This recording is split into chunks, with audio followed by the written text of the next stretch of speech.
Assalamualaikum warahmatullahi wabarakatuh. Perkenalkan, nama saya Sabna Gobel dengan NIM 151420086 dari kelas 3C. Di sini saya akan membawakan materi tentang konsep esensial antropologi. Antropologi merupakan suatu cabang ilmu sosial yang membahas mengenai budaya, masyarakat, suatu etnis. Antropologi muncul karena adanya keterkaitan dari orang Eropa yang melihat budaya, ciri-ciri fisik, dan adat istiadat yang berbeda. Kata antropologi berasal dari dua kata, yaitu bahasa Yunani, yaitu anthropos, yaitu berarti manusia, dan logos yang berarti ilmu. Secara harfiah, antropologi dapat didefinisikan sebagai suatu keilmuan yang mempelajari manusia dari segi keanekaragaman, fisik, serta kebudayaannya. Objek dari antropologi adalah manusia, kebudayaan, serta perilakunya. Objek antropologi dengan kata lain menyangkut semua manusia dimanapun dan kapanpun. Tujuan dari antropologi adalah untuk membangun masyarakat dengan mempelajari perilaku, bagaimana manusia dapat bermasyarakat dalam suku bangsa dan budaya manusia. Antropologi memadukan secara integratif tujuan dan sosiobudaya dalam kehidupan. Pengertian antropologi menurut para ahli. Yang pertama ada Hall dan Harry. Antropologi sebagai ilmu yang mempelajari manusia dan semua yang dikerjakan oleh manusia. Yang kedua ada David Hunter. Antropologi sebagai keilmuan yang lahir dari keinginan mengenai manusia yang tidak terbatas. Yang ketiga ada Zerhun Doda. Antropologi sebagai suatu studi ilmu yang mempelajari tentang manusia. Ada juga yang menurut William A. Haviland. Menurut William, antropologi sebagai studi mengenai umat manusia, di mana antropologi berusaha menyusun generalisasi tentang manusia dari perilakunya untuk mendapatkan pengetahuan keragaman manusia itu sendiri. Yang terakhir ada dari Koinjaraningrat. Menurut Koinjaraningrat, antropologi merupakan suatu studi mengenai umat manusia dengan mempelajari berbagai bentuk fisik, warna, dan budaya yang dihasilkan masyarakat. Perkembangan antropologi. Antropologi muncul dan mulai berkembang sejak abad ke-15. Secara umum, perkembangan antropologi terbagi 4 fase. Yang pertama, fase pertama pada abad ke-15 sampai ke-18. Fase pertama dimulai sejak kemunculan studi antropologi, yaitu abad ke-15 hingga abad ke-18. Pada akhir abad ke-15, orang Eropa mulai menjajah dan mendatangi suku bangsa di benua lain. Benua yang dikunjungi adalah Afrika, Amerika, dan Asia. Penjajahan tersebut menghasilkan laporan serta kisah-kisah perjalanan. Laporan dan kisah tersebut ditulis oleh para pelaut, musafir, pegawai kolonial, dan pendeta. Penerjemah orang Eropa tertarik dengan berbagai kisah dan laporan tersebut. Mereka tertarik pada perbedaan adat, susunan masyarakat, dan ciri-ciri fisik suku bangsa dari benua lain. Selain itu, bahan pengetahuan tersebut adalah bahan etnografi yang secara umum tidak teliti dan hanya mendeskripsikan hal yang aneh saja. Pada akhir abad ke-18, bahan etnografi tersebut menarik perhatian para ilmuwan Eropa. Pada waktu inilah usaha integrasi bahan etnografi muncul. Para ahli ilmuwan Eropa memulai suatu usaha untuk mengintegrasikan bahan etnografi dan seluruh dunia menjadi satu. Fase kedua atau fase pertengahan abad ke-19. Pada pertengahan abad ke-19, antropologi mempelajari masyarakat dan kebudayaan primitif. Hal ini dimaksudkan untuk mendapatkan informasi mengenai tingkat kuno dalam sejarah, evolusi dan sejarah penyebaran kebudayaan manusia. Pada fase ini muncul karangan yang menyusun bahan etnografi berdasarkan cara berpikir evolusi dan difusi. Fase ketiga ini awal abad ke-20. Fase ketiga adalah masa di mana antropologi mempelajari masyarakat dan kebudayaan suku bangsa di luar Eropa. Untuk kepentingan pemerintah kolonial, studi ini bertujuan untuk mendapatkan pengertian mengenai masyarakat masa kini masa kini yang kompleks. Fase ini berkaitan dengan kemantapan kekuasaan dari negara-negara penjajah Eropa. Fase keempat setelah tahun 1930. Pada fase keempat ini ditandai dengan terjadinya dua perubahan penting, yaitu hilangnya bangsa-bangsa primitif dan timbulnya sikap antipati terhadap kolonialisme. Pada masa ini antropologi seolah telah kehilangan lapangan dan objek penelitian, sehingga pengembangan lapangan penelitian baru. Fase ini antropologi menetapkan tujuan baru. Antropologi memiliki tujuan akademik untuk mencapai pengertian makhluk manusia secara umum dengan jalan mempelajarinya. Tujuan praktis antropologi adalah mempelajari beragam warna masyarakat suku bangsa di dunia untuk membangun bangsa tersebut. Berikutnya, teori antropologi.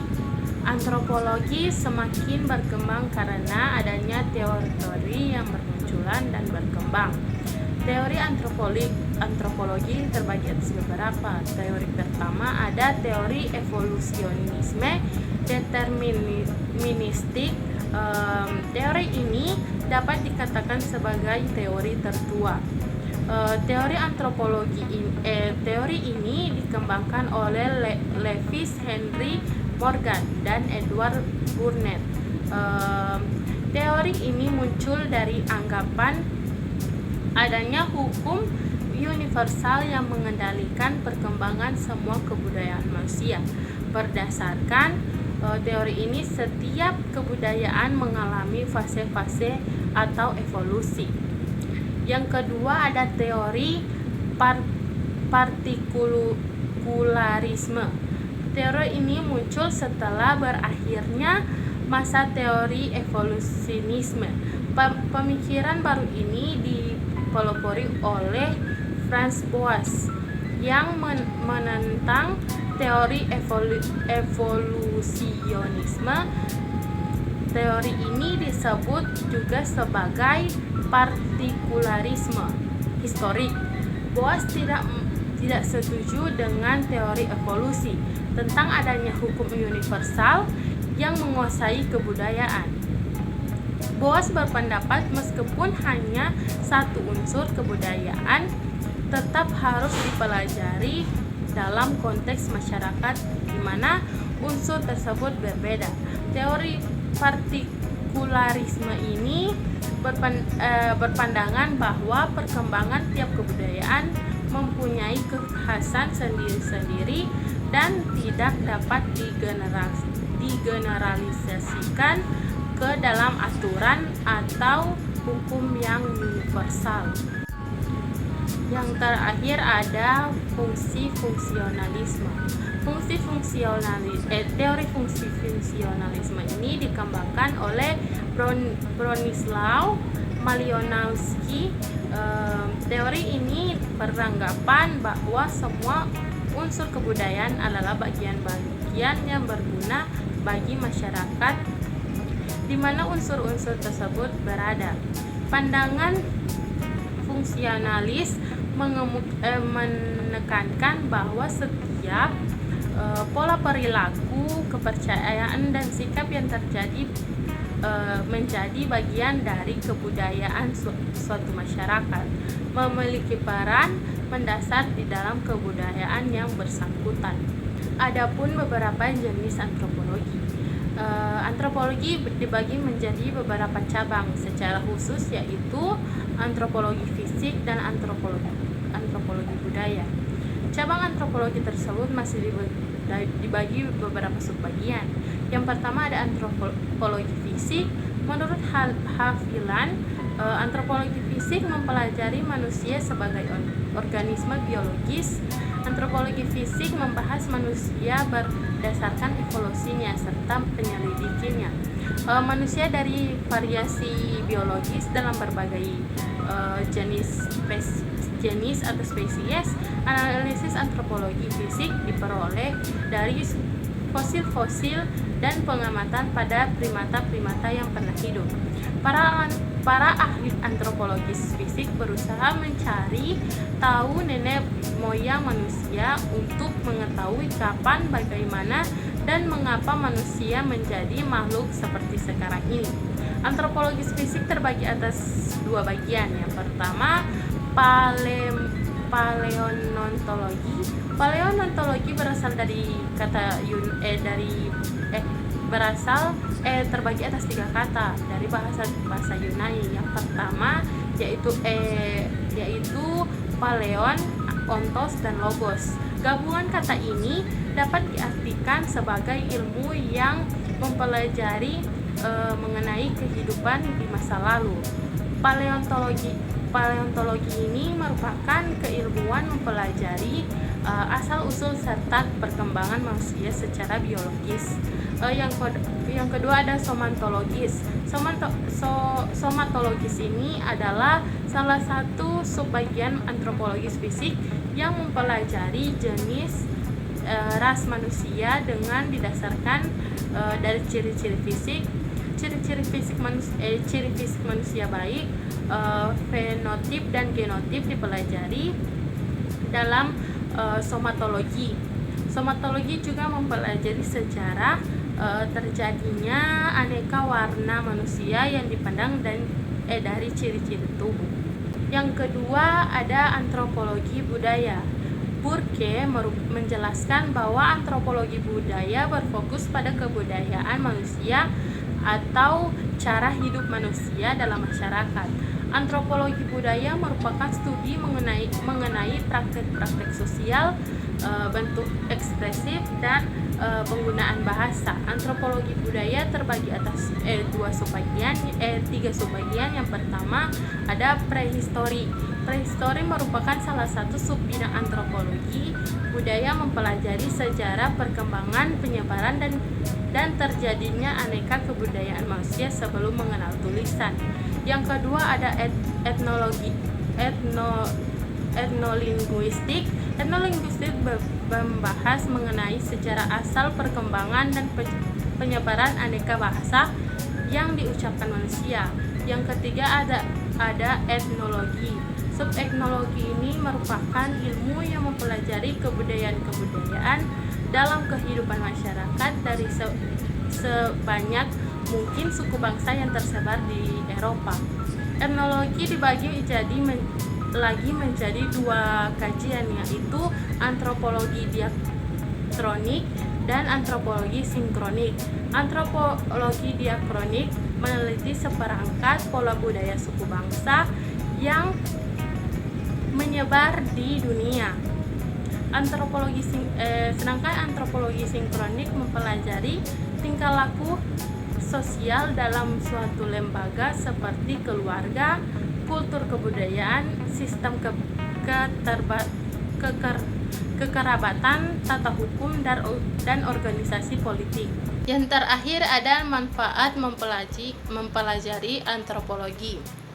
Keilmuan antropologi sangat bermanfaat untuk dipelajari baik kebudayaan individu maupun pengembangan keilmuan itu sendiri. Manfaat mempelajari antropologi yang pertama ada mengetahui pola perilaku masyarakat yang dapat digunakan untuk mengembangkan kebudayaan. Yang kedua, menjelaskan peran manusia dalam suatu masyarakat sehingga sesuai dengan harapan masyarakat terhadap dirinya. Yang ketiga, ada meningkatkan toleransi karena adanya karakteristik yang berbeda dari tiap budaya. Yang keempat, ada memperluas pengetahuan mengenal karakteristik suku bangsa yang berbeda. Yang kelima atau yang terakhir ada mengidentifikasi berbagai jenis permasalahan dalam masyarakat sehingga tercipta solusi untuk menyelesaikannya. Itulah informasi mengenai antropologi secara umum. Keilmuan antropologi melihat manusia dengan mempertimbangkan kebudayaan di mana dia tumbuh dan berkembang. Antropologi tidak bisa dipisahkan dengan keilmuan psikologis. Kedua bidang ilmu ini sama-sama mempelajari mengenai suatu hal yang sama, yaitu manusia.